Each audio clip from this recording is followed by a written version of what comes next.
Hey everyone, Shane here with etrailer.com. Today I have a 2024 Ford F-150. I'm going to walk through how to install SumoSprings Solo Custom Helper Springs for the rear axle. Adding suspension enhancement to the rear axle of your vehicle is going to give you a lot of benefits, especially when you're hauling a load. Something like this is going to be a no maintenance install. So once it's installed, you leave it. You don't have to do any maintenance on it. You don't have to worry about it. It's going to give you the extra support that you need that your factory bump stop will not do. Because what it's doing is it's filling the gap between your frame rail and your axle. With your factory bump stop, which looks just like this, it mounts up on your frame rail like this, and you can see how much of a gap from here before it ever touches that axle. Or if you notice how much extra spring you have with this, with the helper spring there. So that means it's going to give us a lot more support a lot sooner when we're carrying those loads. If we don't have it, and we go with something like this, or we stick with something like this, when we put that heavy load on there, what happens is our suspension collapses, springs flatten out, and we're putting a lot of stress on all of our components back here, which means they're going to wear out a lot sooner. Having this extra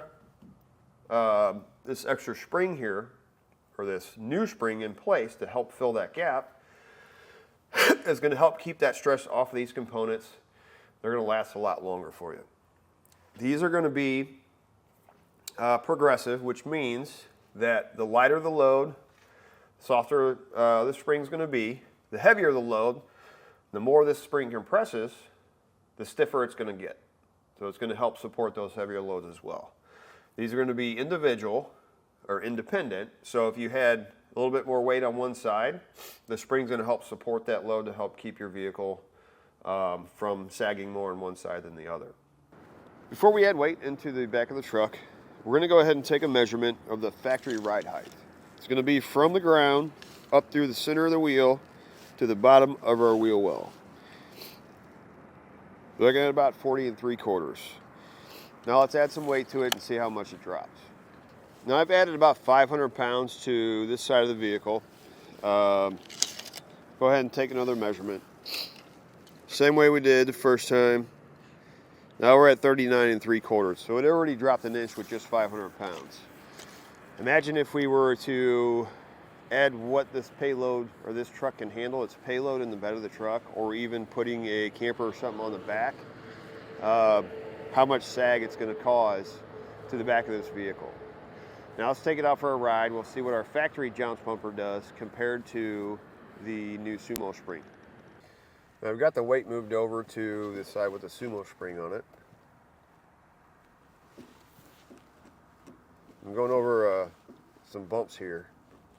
I can already tell you the difference between having that SumoSpring on there and not having it on there. Without it on there and the weight on there, the truck bounces quite a bit. With the spring on there, that spring is making contact with that axle a lot sooner because there's only about an inch gap between the bottom of the spring and the axle itself. So you can definitely tell that that spring is adding support that you need for a weight that you're carrying, as opposed to not having it in the back of your vehicle squatting and you know, the truck bouncing every time you hit something, a big bump. So, you know, a SumoSpring is going to be ideal for your loads in the bed of your truck, or pulling a camper or something like that on the trailer on the back of on a hitch ball. These are going to be made out of a microcellular urethane, which they're a really dense foam. And as I mentioned earlier, once you install them, there's no maintenance. They're going to hold up in all weather conditions from negative 25 degrees up to 200 degrees Fahrenheit. You're also not going to have to worry about like winter conditions, like salt spray, anything like that. It's not going to damage these. The installation process, very simple. The factory jounce bumper, as you saw, has a cup on it. There's a bolt right up through the center. You unbolt it, you bolt the top bracket in place, the bottom one onto the spring itself, And then you just run 2 bolts through the 2 brackets to tie them both together. Other than that, the installation is very simple.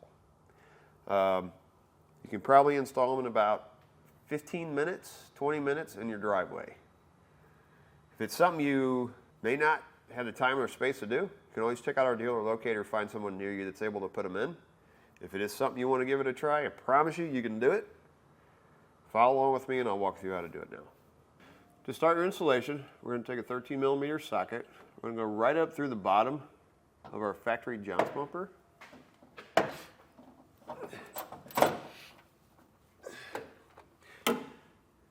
And we're going to remove the bolt that is holding it and the cup in place.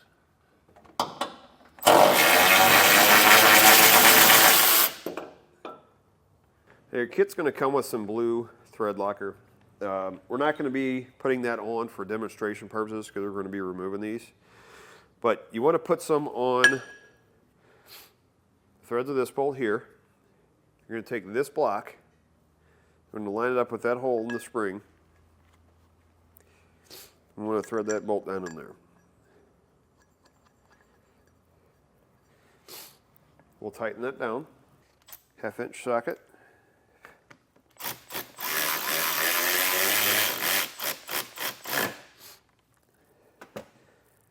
We're going to take this plate with this bolt, and it's going to mount up right in the place where we removed our factory jounce bumper and bolt.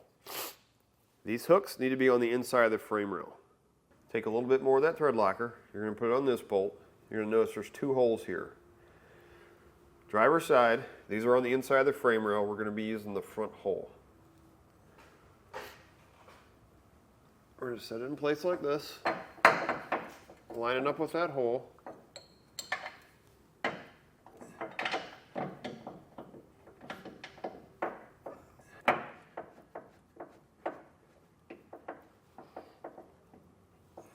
Then we'll come back with our 15mm socket and we'll tighten it in place.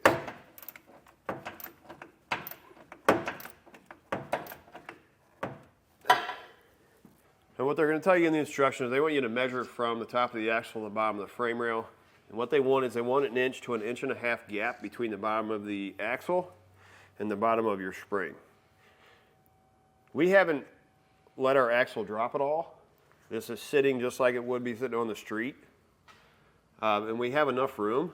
So I'm going to set this in place. It's going to go inside that bracket on the frame rail. I'm going to raise it up and line the 2 holes in this bracket with the 2 holes in that bracket. So I actually think I like the lower holes better. It's about 1 inch. That way they do engage a little bit quicker. Doesn't allow the vehicle to sag as much. So once we get it lined up, you're going to have 2 bolts like this for each side. You're going to put on a flat washer. We're going to go through each one of these holes across to the other side.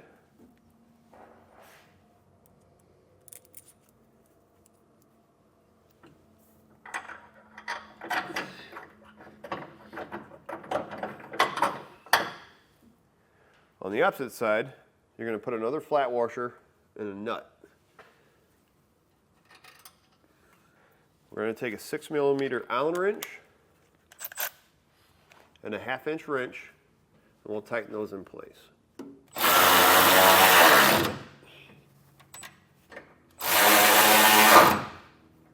Once you get one side done, you're going to repeat the process on the other.